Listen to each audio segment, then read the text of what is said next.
Bonjour à toutes et à tous, je suis Gilles Jesquier, je suis un des coporteurs de ce programme PEPR, Ville durable et bâtiments innovants. Donc nous enregistrons pour information ce webinaire parce que tout le monde ne peut pas se libérer sur les créneaux et on a eu pas mal de demandes sur le premier que malheureusement on a mal enregistré, enfin qu'on n'a pas pu complètement enregistrer pour avoir, on va dire, accès à ces informations. Donc ne vous inquiétez pas sur ce premier webinaire qui était sur le premier centre opérationnel.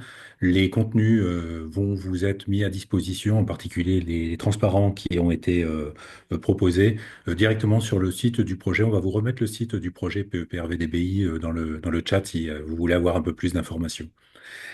Le, le PEPR, c'est en fin de compte la partie recherche de la stratégie nationale d'accélération sur solutions villes durables et bâtiments innovants, avec plusieurs articulations.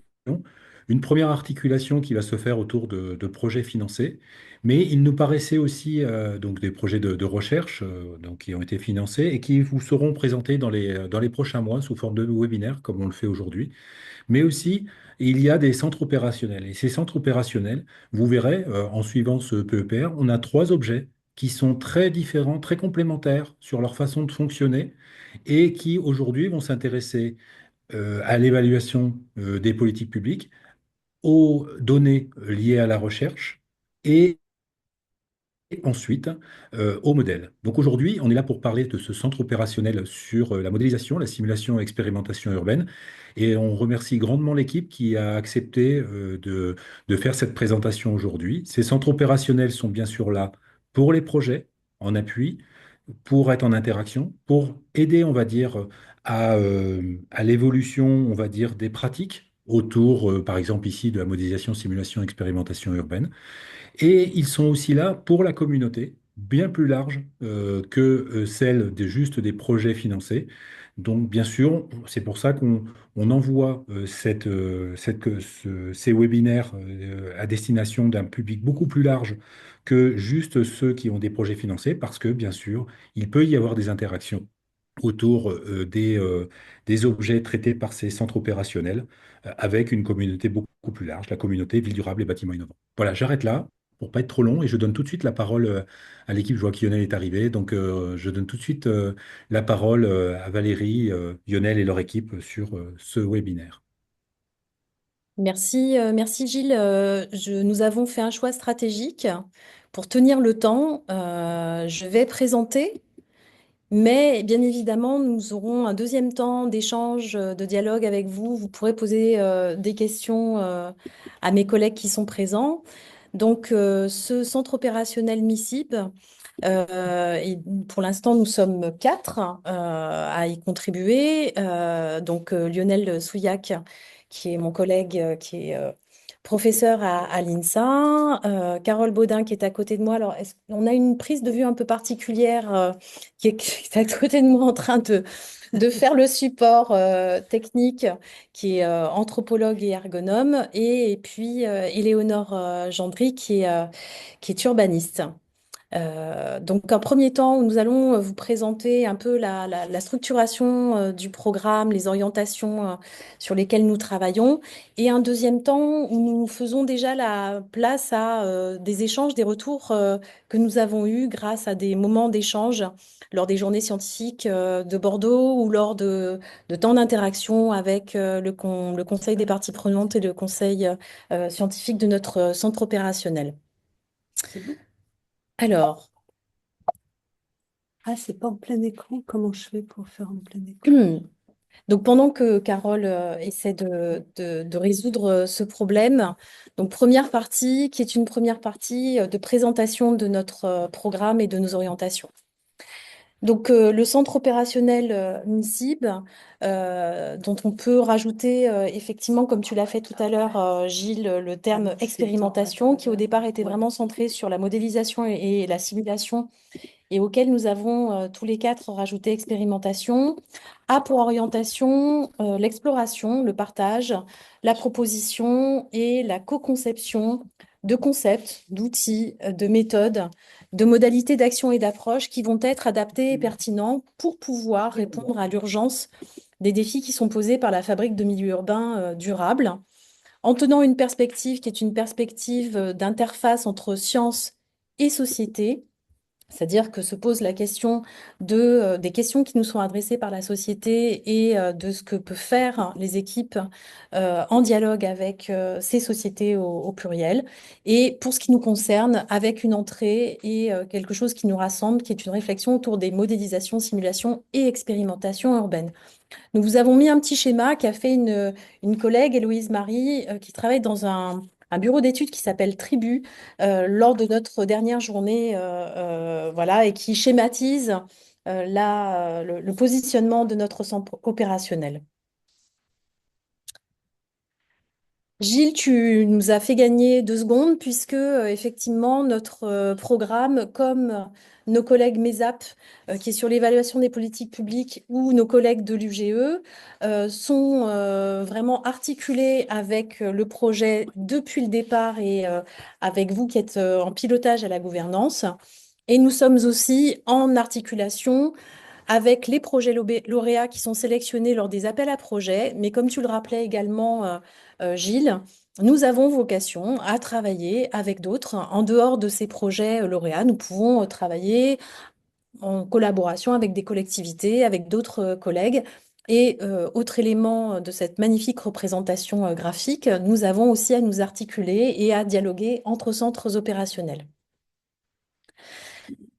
Le centre opérationnel, nous vous avons donné quelques indications sur son orientation. Peut-être est-il important, intéressant de revenir sur sa trajectoire parce que certaines qui sont là connectés aujourd'hui nous ont peut-être entendu, Lionel et moi, faire des présentations au tout début de l'aventure du PEPR, mais notre orientation, du fait de la pluralité scientifique dans laquelle nous travaillons et grâce à nos collègues qui sont là avec nous, s'est enrichie. Donc, nous avons choisi aujourd'hui de vous présenter une trajectoire. Le point de départ qui était le nôtre, à Lionel et à moi, c'était un point de départ qui reste évidemment toujours valide, qui s'ancre sur des constats et des besoins. L'urbain généralisé, l'urbanisation nécessite de comprendre, mais aussi de travailler sur des phénomènes qui sont complexes, des phénomènes qui évoluent très rapidement. Lionel, en tant qu'expert des problématiques de pollution atmosphérique, pourra, je crois, en discuter. Des phénomènes qu'il faut appréhender de façon systémique, à des échelles qui peuvent aller du micro à des phénomènes qui sont beaucoup plus larges. Et tout ceci fait que l'on a besoin de modélisation, de simulation et d'expérimentation pour pouvoir tout à la fois comprendre, diagnostiquer, prévoir, prédire ce qui peut se passer. Et à côté de ces modélisations, simulations, expérimentations, notre constat initial, partagé avec la gouvernance, c'était qu'on a besoin de développer des approches qui répondent mieux à des besoins opérationnels tenus par différents acteurs, des bureaux d'études, des collectivités, sachant par ailleurs qu'on est face à une multiplicité de productions de modèles scientifiques, mais pas uniquement, et d'outils, mais qui sont extrêmement disparates, dédiés à des phénomènes divers, à des échelles qui elles aussi sont diverses, qui peuvent aller du quartier à un bâtiment ou à des échelles beaucoup plus larges et sur des objets qui ne sont pas les mêmes au plan de l'urbain. Donc, vous voyez apparaître 2 petites lignes dans lesquelles on a résumé les 2 grandes actions, finalement, missions sur lesquelles on s'était concentré initialement, qui étaient développer des modèles et approches intégrés de simulation urbaine. On vous a mis un exemple des verrous que l'on avait identifiés, verrous scientifiques sur lesquels on s'était engagé à travailler. Et en plus, à côté, de manière complémentaire, structurer, accompagner, développer une expertise en modélisation urbaine qui soit plus en prise avec les usagers, les différentes parties prenantes. Souvent, quand on dit usagers, on pense à citoyens riverains, mais ce sont aussi les bureaux d'études, ce sont aussi les élus, ce sont aussi les territoires.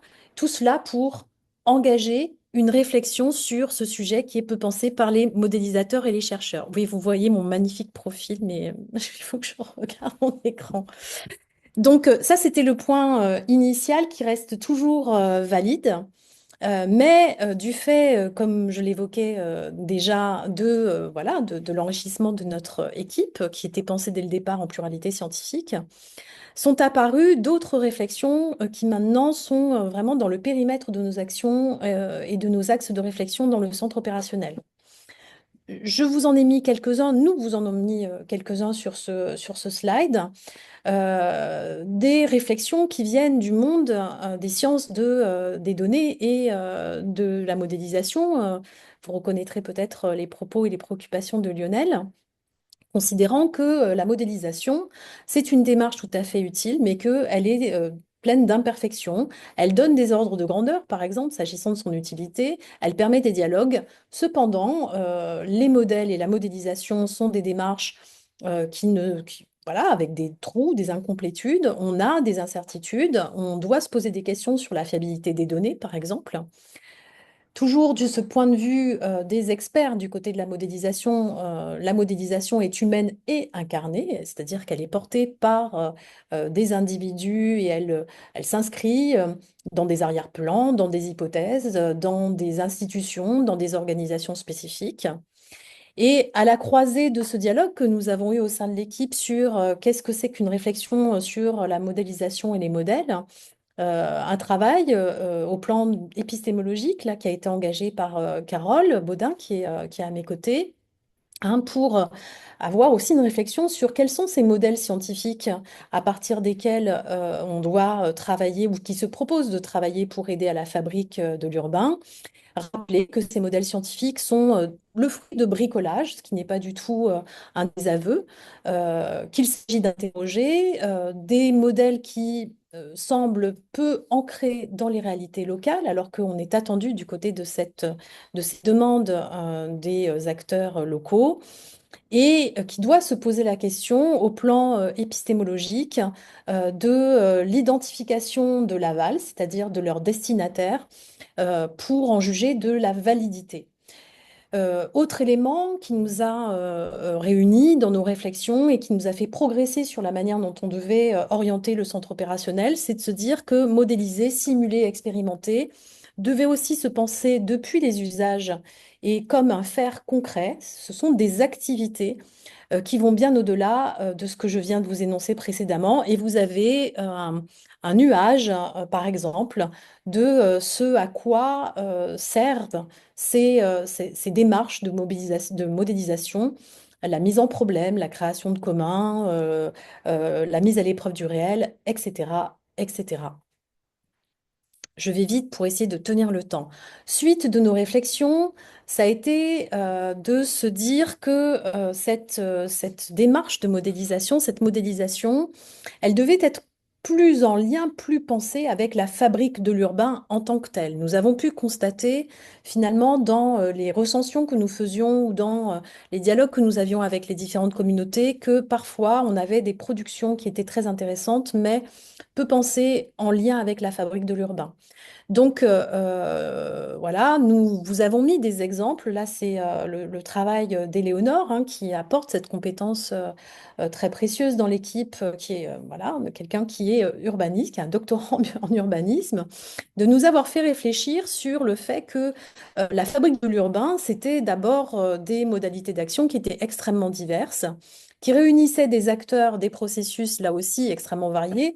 Vous avez deux illustrations qui concernent les procédures d'aménagement, qui sont une modalité d'action particulière, ces projets d'aménagement qui se pensent au très long cours. La première petite représentation graphique essaie de rendre compte de l'inscription dans un cadre réglementaire dont on ne peut faire fi lorsque l'on s'intéresse aux apports et aux contributions des modélisations, simulations, expérimentations à la fabrique de l'urbain. La deuxième met en lumière, toujours dans les procédures d'aménagement, le rôle que l'on peut peut-être imaginer pour l'usage de cette conception de modèles et d'outils. Donc, nous avons fait ce travail hein, pour faire le lien de manière plus explicite, en lien avec la fabrique de l'urbain, une réflexion donc qui s'est engagée autour de la mise à plat des acteurs, des processus et des modalités d'action. Le constat aussi qu'il y avait un défi qui était celui de tenir une constante évolution, transformation des cadres dans lesquels s'exerçait cette fabrique de l'urbain, que ce soit au plan réglementaire, mais aussi au plan des pratiques professionnelles. la nécessité de s'ancrer dans les activités réelles des acteurs et non pas sur des représentations que l'on pouvait avoir de manière un peu distante de ce que faisaient les aménageurs, les urbanistes, les architectes, les élus, mais aussi les modélisateurs qui produisent et conçoivent ces modèles scientifiques, et la nécessité de s'interroger de manière large pour tous ces acteurs, y compris les académiques, sur quels sont les problèmes que l'on souhaite résoudre, quels sont les défis que l'on doit résoudre également, et quels sont les arrière-plans et surtout les voies pour l'action. Toujours en lien avec ces réflexions croisées, nous avons poursuivi nos échanges en disant que finalement on avait deux pieds, vous allez voir, on a abouti à deux axes. Un pied qui était ancré dans les sciences pour les données et pour tout ce qui est relatif à des phénomènes physiques ou environnementaux que l'on souhaitait représenter, modéliser. Et puis, un autre axe qui était les pieds ancrés dans les sciences de la conception, mais réunis ensemble par vraiment la volonté de faire et d'être contributeur à un faire. Du côté des sciences de la conception, on dialogue toujours avec un axe sur les sciences des données et puis les sciences qui visent à appréhender certains phénomènes physiques. Hein, notre position, finalement, ça a été de dire que modéliser se penser comme la conception d'interfaces. Des interfaces entre quoi et quoi? Ben, entre, par exemple, des données, des modèles scientifiques et puis les solutions urbaines à construire. Vous voyez que dans solutions urbaines, on a des choses qui sont très différentes, hein, qui vont de politique à des questions de propositions techniques, architecturales, bâtimentaires, par exemple. C'est aussi articuler des choses qui relèvent de savoir et d'expertise divers. Hein, lorsqu'on s'intéresse par exemple à des projets d'aménagement, comment fait-on pour pouvoir articuler des points de vue qui sont ceux des riverains, des futurs habitants, des professionnels peut-être de la ville, des aménageurs, etc. D'articuler des choses qui relèvent de savoir et puis d'autres qui relèvent d'agir, des acteurs, des institutions, des gens avec des responsabilités et des statuts qui sont divers. Tout cela posant des questions autour de comment fait-on pour tenir aussi des enjeux de démocratie? Comment fait-on pour associer à cette fabrique de l'urbain des acteurs qui ne sont pas uniquement des élus ou des décideurs, mais des citoyens, par exemple? Et en se disant qu'une des questions essentielles à tous nos projets, toutes nos actions dans le cadre de notre centre opérationnel, c'est de se dire aussi quel est le problème autour duquel on travaille les uns et les autres ensemble. Et donc, se pose la question de produire des connaissances au plan scientifique, d'identifier les chemins et les cadres de production de connaissances pertinentes pour agir à l'interface science-société. Donc, pour résumer cette trajectoire, voilà comment nous nous présentons aujourd'hui. J'espère que vous admirez les belles photos prises par Carole qui nous servent d'illustration. Donc, vous voyez, on est à la croisée, nous représentons en tant que tel, en tant que centre opérationnel Noumel, la pluralité scientifique et technique qui est voulue par ce PEPR. Donc, je vous ai mis tout au-dessous du titre les disciplines à partir desquelles on travaillait. Nous allons continuer à ouvrir ce regard, évidemment, en travaillant par exemple avec les projets lauréats. Donc, la présentation de notre positionnement actuellement, c'est de dire on œuvre à la fabrique des milieux urbains, évidemment en mobilisant des communautés de chercheurs et de parties prenantes autour de questions de pratiques de modélisation, pas uniquement numérique, de simulation, d'expérimentation, de démarches aussi et de projets, en étant ancrés, et ça c'est quelque chose à laquelle nous tenons énormément, en étant ancrés dans des projets, en réponse évidemment aux défis qui constituent le PEPR, et vraiment avec le souhait de participer à développer des connaissances utiles pour l'action en termes d'outils, d'approches, de techniques, d'objets intermédiaires qui visent à renforcer les dialogues sciences-société. Nous avons essayé également le champ, vous voyez, qui est identifié est très très vaste. Nous nous sommes dit que nous devions être raisonnables et circonscrire notre action.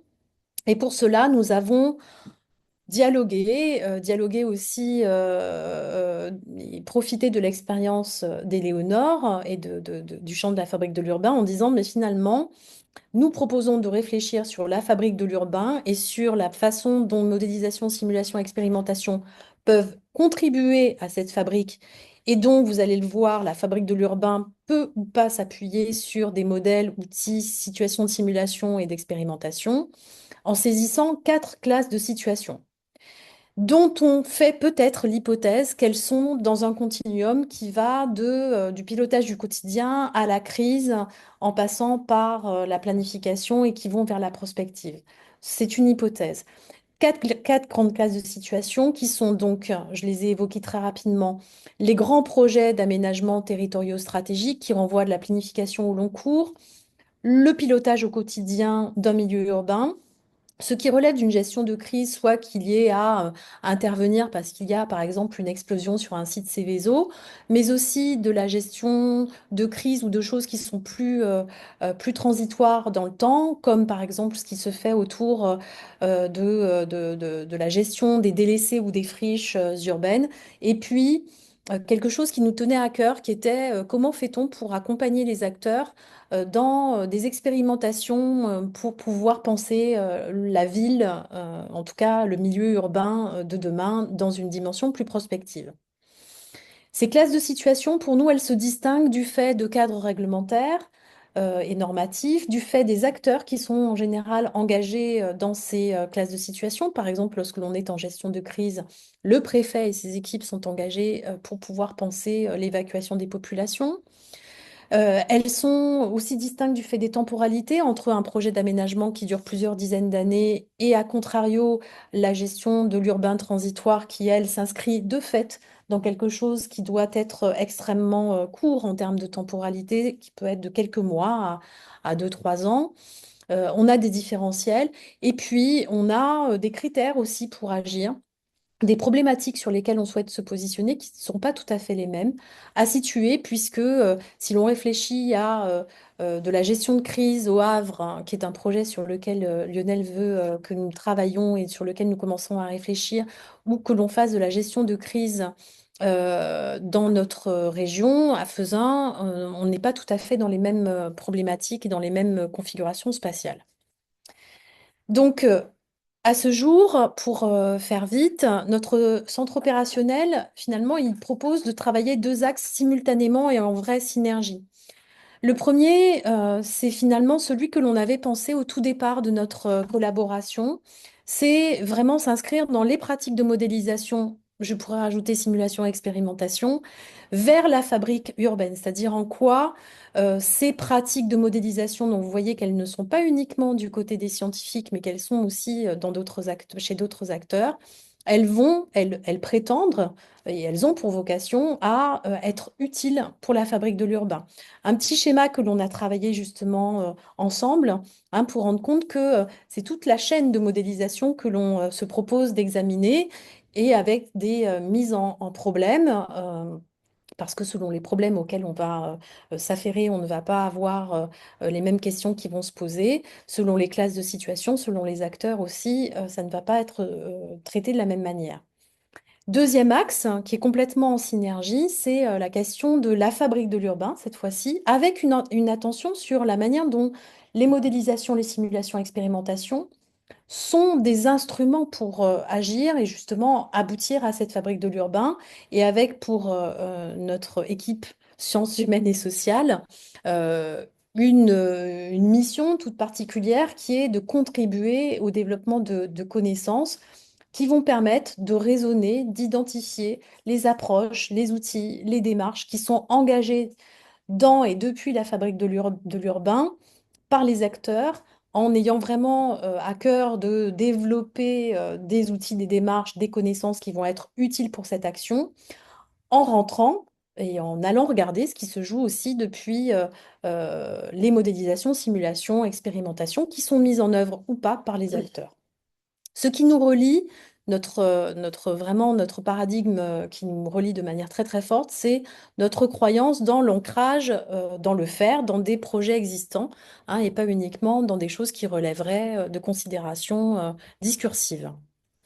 Pour ce faire, nous avons structuré, pardon, le centre opérationnel en deux pôles qui sont reliés les uns aux autres.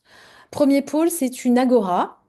Donc, ce sont mes collègues qui ont trouvé ces manières de qualifier ces deux pôles, où là, vraiment, nous remplissons la mission qui nous est confiée sur structurer, mettre en réseau des communautés. Un deuxième pôle, l'atelier, qui est la recherche par et pour le faire.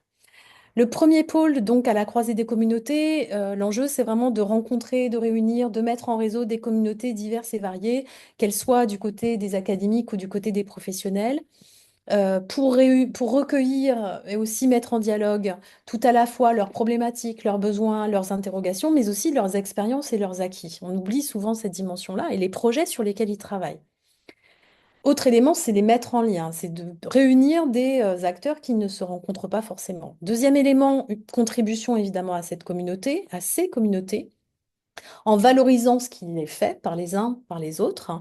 Nous avons pensé, par exemple, pouvoir concevoir des capsules vidéo. C'est aussi tout un travail d'éditorialisation. Vous allez voir, nous allons vous en montrer des exemples tout à l'heure et Carole va pouvoir peut-être vous les commenter plus avant, hein, pour vraiment valoriser, par exemple, ces temps d'échange que nous aurons eus. Carole a proposé un modèle éditorial qui s'appelle Palabre, qui rend compte justement de ces dialogues que l'on peut avoir avec vous et qui valorise ce que vous faites. Autre contribution, c'est la réalisation d'un travail de cartographie avec plein de S orienté sur quels sont les acteurs, quels sont les projets autour de modélisation et expérimentation. Un travail va être entamé par un jeune collègue qui va nous rejoindre bientôt, qui va travailler en étroite collaboration avec Lionel avec une entrée haut en ville, mais ça sera une thématique parmi d'autres. Deuxième exemple aussi de ce travail de cartographie, ce sont des entretiens qui sont réalisés actuellement par Éléonore autour de quels sont les enjeux du point de vue des acteurs, justement des élus, des bureaux d'études, etc., autour, en termes de pratique, autour de ces questions qui nous réunissent. Et puis également un travail réalisé par Éléonore sur les outils et en collaboration avec Carole, quels sont les outils et les démarches qui sont finalement, qui ont été déjà proposés par exemple, le CEREMA pour essayer de répondre aux questions que nous nous posons. Autre pôle, c'est la partie atelier. C'est la recherche par et pour le faire. Et là, quelques exemples, nous pourrons répondre à vos questions. C'est vraiment des ateliers autour du premier axe qui est cette chaîne de modélisation en disant modélisation et simulation. C'est bien d'en parler. Lionel nous a fait part des questions et des problématiques qui étaient les siennes et qui étaient celles de son équipe, mais faisons ensemble pour pouvoir justement identifier quelles sont les questions, quels sont les verrous peut-être auxquels il faut s'attaquer. Deux exemples. Un exemple qui concerne Confluence et le quartier de la Pardieu également, autour de problématiques d'aménagement urbain, avec, Lionel pourra vous en parler, des questions qui se posent autour d'objets intermédiaires, comment les acteurs arrivent à s'interfacer, ou aussi le développement de modèles. Un autre exemple sur la classe de situation gestion de risque et de crise au Havre, hein, où là se posent des questions sur comment peut-on décider aussi rapidement à partir de la modélisation. Autre exemple de nos projets de recherche ancrés dans le faire, nous avons été sollicités par l'Université Lyon 2 pour les aider à réfléchir sur le campus de Lyon qui est en chantier, on va dire, avec beaucoup de S là aussi. Et Carole va et participe déjà à des expérimentations autour de la gestion et de la question des friches, avec aussi des expérimentations sur des manières d'analyser et de co-concevoir avec les acteurs qui ne sont pas forcément traditionnels. Et puis, une de nos missions, c'est de collaborer avec les projets lauréats, trois actuellement qui sont concernés, VF++, Trace et Ville-Garden. Là aussi, nous pourrons vous en dire quelques mots si cela vous intéresse. On vous a mis un petit verbatim qui nous a bien fait plaisir lors d'une réunion qui a eu lieu le 4 février avec nos collègues du Collège des parties prenantes et scientifiques. Quelques livrables en lien avec cette structuration, produire des référentiels pour l'action. Pas des guides de bonne pratique, mais plutôt des repères, finalement, des boussoles pour l'action, qui sont liés au croisement de nos expériences et aussi à nos acquis et aussi aux retours qui nous sont faits par les différentes communautés. Des réflexions épistémologiques, un glossaire qui va être fait avec les collègues de Trace, et puis une éditorialisation. Je vais vous montrer les trois, pour l'instant, formats sur lesquels nous sommes partis, et puis des rencontres annuelles. Donc, nous en profitons pour vous dire que les 12 et 13 mai, nous vous donnons rendez-vous au campus de l'INSA pour voilà, nous rencontrer et écouter des collègues suisses, par exemple, ou voir quelle est la scénographie qui peut être proposée autour d'une friche qui se trouve sur le campus de la Doua. Un premier exemple voilà, de repère pour l'action, c'est quelque chose que vous trouverez dans un de nos livrables, qui est des questions finalement que l'on doit se poser lorsque l'on est dans une démarche de modélisation. Je passe vite parce que le temps court très très vite. Un beau travail d'éditorialisation qui est vraiment là. Merci Carole, c'est Carole qui nous a amené à réfléchir à ce travail-là. Pour l'instant, trois types de production et de formats des cahiers, des rapports, des palabres. Donc, vous verrez sous chaque format les visées de ces formats particuliers, des cahiers qui sont vraiment des réflexions, des synthèses de réflexion, pardon, et de pratiques pour proposer justement ces repères pour l'action, des rapports thématiques qui sont des revues d'état de l'art, qui peuvent d'ailleurs aller sur des questions épistémologiques, mais aussi sur des questions plus pragmatiques. Et puis, ces palabres qui sont des synthèses de nos échanges avec différents collègues, soit sur des événements que nous organisons, soit des événements auxquels nous allons assister. 12-13 mai, nous vous convions nombreux, nombreuses à venir assister à nos premières rencontres scientifiques. Donc bientôt, vous aurez le programme détaillé. Et je vais faire très très vite pour quelques premiers éléments de retour que nous avons eus à partir de notre positionnement dans le centre opérationnel. Premier retour, certaines y étaient déjà lors des journées scientifiques du PEPR à Bordeaux en novembre 2024. Nous avons organisé une session pour nous présenter déjà.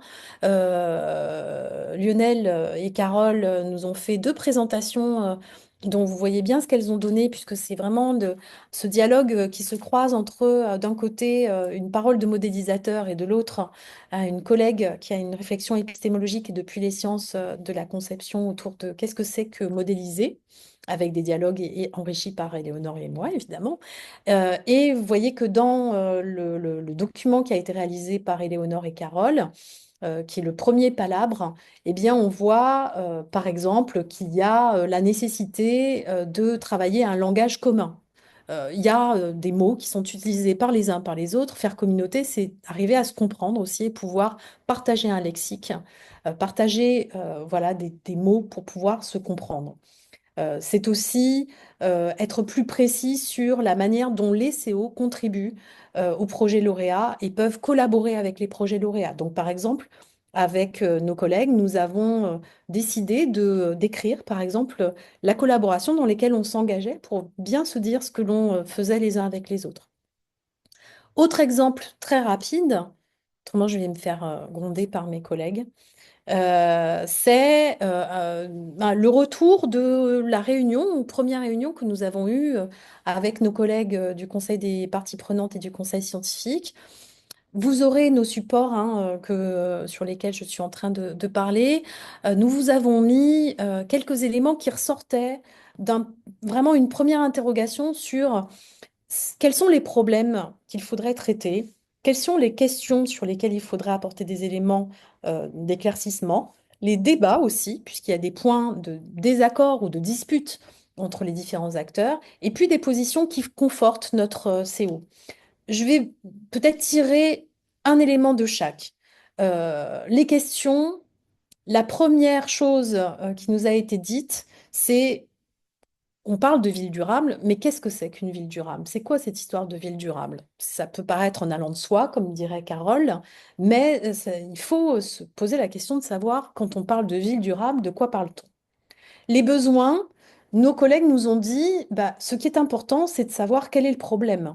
Quel est le problème que l'on souhaite résoudre et même peut-être quel est le problème que l'on souhaite travailler et faire émerger. Parce que parfois, la situation est tellement confuse qu'on ne sait pas quels sont les termes finalement sur lesquels il faut travailler. Dans les débats, un seul élément, c'est la question de la reproductibilité, on pourrait même dire parfois la généricité de ce que l'on va faire. Nous aurons évidemment des actions qui seront limitées, puisque voilà, nous pourrons conduire et réfléchir sur des projets. Nous aurons évidemment des échanges avec la communauté, mais nous ne pourrons pas mener des milliards et des milliards de projets en propre. Et donc, il y a eu un débat très intéressant et très pertinent sur est-ce que ce que vous allez voir, les contributions que vous allez faire sur les projets, vous situent dans la singularité? Est-ce qu'il y a des dimensions qui sont reproductibles ou est-ce qu'il y a des répétitions? Qui vont vous permettre justement, dans les pour-actions, dans les repères pour l'action que vous allez produire, d'être utile pour les acteurs, que ce soit des académiques ou des professionnels. Autre élément qui nous a été, sur lequel, si je bascule du côté de positions qui vont nous conforter, eh bien, c'est par exemple vraiment la nécessité de tenir un travail épistémologique qui met en évidence les arrière-plans ou qui s'interroge sur les arrière-plans de cette interface science-société et où on nous a dit, votre CO finalement, c'est un projet en tant que tel qui expérimente l'interface science-société. C'est très utile et on en a besoin dans ce PEPR. Ou deuxième élément, on est vraiment inscrit dans les sciences de la conception. Aux présentations qui ont été faites, je prends là aussi une seconde pour vous faire ce retour par Lionel sur le premier axe, qui est plutôt comment on réfléchit à la chaîne de modélisation en la réintégrant de l'amont à l'aval avec des classes de situation des acteurs, etc. À la présentation de Carole, qui était plus celle sur la question de la fabrique et de la modélisation dans la fabrique urbaine, mais pas uniquement. Quelques éléments qui ont été remontés toute une réflexion très intéressante sur la chaîne de modélisation et sur le fait de se poser des questions, par exemple, sur les responsabilités des différents acteurs qui y participent, y compris les scientifiques, sur la question de la transparence, enfin, de l'accès à la conception même des modèles qui devaient être mobilisés, mais aussi sur leurs limites. Une discussion très intéressante sur les propriétés de ces modèles ou sur à quoi servent-ils, quels sont les phénomènes qu'ils prétendent modéliser, comment peut-on s'en servir. Et puis, du côté de la présentation qui avait été faite par Carole, des collègues qui nous ont monté des interrogations sur modéliser, pour faire quoi? Comment doit-on réfléchir à des dispositifs qui finalement font que le modèle est un objet démocratique? Encore une fois, on ne parle pas que de modèle numérique. Comment pense-t-on la participation? Enfin, des discussions extrêmement riches. Je m'en arrête là, je vous remercie et maintenant je laisse le temps à vos questions et où mes compagnons et compagnes de route pourront prendre la parole.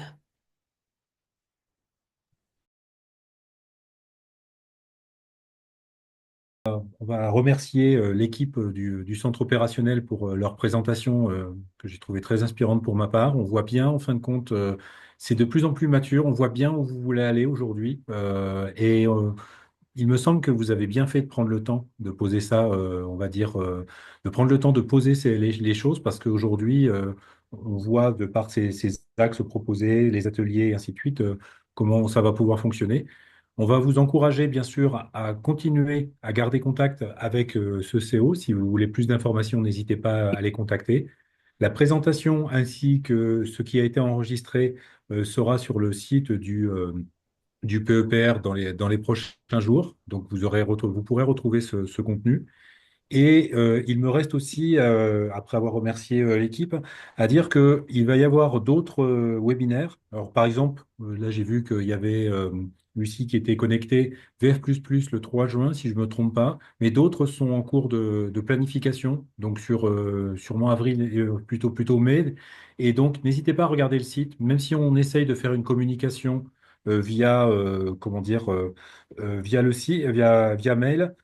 Sur le site, vous avez toutes les informations. Vous y retrouvez toutes les dernières publications. Par exemple, si vous voulez avoir accès aux publications qui ont été présentées, ben, elles sont dans la partie CO du site du PEPR.